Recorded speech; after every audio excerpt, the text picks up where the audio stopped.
Learning how to bunny up a full suspension mountain bike takes a lot of patience.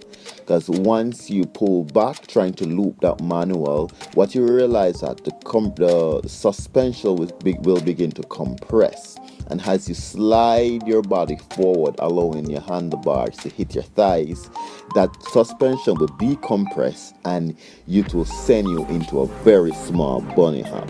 That's just beginning. Once you get your back wheel off the ground, you just point your toes down, bend your knees, and push your handlebars forward, and sweet, sweet, sweet, you're doing a nice bunny up.